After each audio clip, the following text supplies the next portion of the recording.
అంత సుభిక్షంగా అందరూ కూడా సుఖ సంతోషాలతో అష్టైశ్వర్యాలతో తొలతూగాలని వాళ్ళ ఆశీస్సులు ఆర్నిశ కురిపించాలని మనస్ఫూర్తిగా కోరుకుంటూ ముందుగా నాకు ఇంత ధన్యమైన జన్మనిచ్చి నన్ను మీ అందరికీ గుండెల్లో ఆయన ప్రతిరూపంగా నిలిపినందుకు విశ్వవిఖ్యాత నటసార్వభౌమ అలాగే నటనకే విశ్వరూపం ఎలా ఉంటుందో చూపించిన కారణ చంద్రుడు నా తండ్రి, నా గురువు, నా దైవం ఆయన నందమూరి తారక రామారావు గారిని తలుచుకుంటూ, ఎందుకంటే నేను చాలా రుణపడి ఉన్నాను ఎన్నికలూరుకి. ఇక్కడ నా సినిమాలు అన్ని కూడా రికార్డులు సాధించింది. నా సినిమాలన్నీ అంటే ఒకటి లెజెండ్ సినిమాకి 400 రోజులు అంటే ఆల్ ఇండియా రికార్డ్.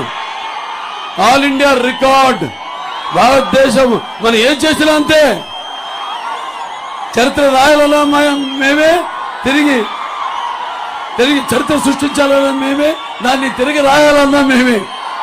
అటువంటి అద్భుతమైన భారతదేశ చలనచిత్ర పుటలపై సువర్ణాక్షరాలతో లిఖించబడినట్టులా నాకు ఆ రికార్డుని అందించిన నా ప్రేక్షక దేవుళ్ళందరికీ, అలాగే Samarasimha Reddy silver jubilee, Narasimha Naidu silver jubilee, Peddannayya 100 రోజులు, ఆ తర్వాత లక్ష్మీ నరసింహ, చెన్నకేశవరెడ్డి సింహ,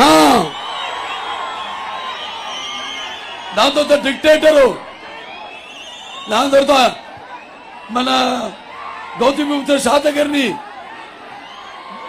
జయసింహ, అఖండ, అన్ని 100 రోజుల సినిమాలు నాకు అందించిన ప్రేక్షక దేవుళ్ళందరికీ నా హృదయపూర్వక కృతజ్ఞతలు తెలియజేసుకుంటాను. ముందుగా ఒక కళాకారుడిగా, ఒక నటుడిగా,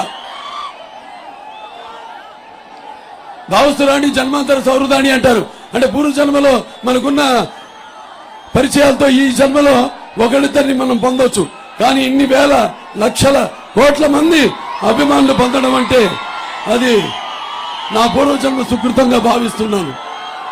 ముందుగా నందమూరి తారక రామారావు గారు, ఆయన పేరు చెప్తేనే ఎన్టీఆర్ అంటే కేవలం నందమూరి తారక రామారావు కాదు, ఎన్నంటే నటనాలయం, ఆయన ఇల్లే ఒక నటనాలయం. అందులో ఆయన ధృవ తారకుడు, ఆరంటే రాజర్షి, రారాజు, రాజకీయ దురంధర, యుగంధరుడు, రమణీయ, రమ్య, కమనీయ, సౌమ్య, గుణధాముడు నందమూరి తారక రామారావు గారు. ఆ రోజు మరి ఆయన ఒక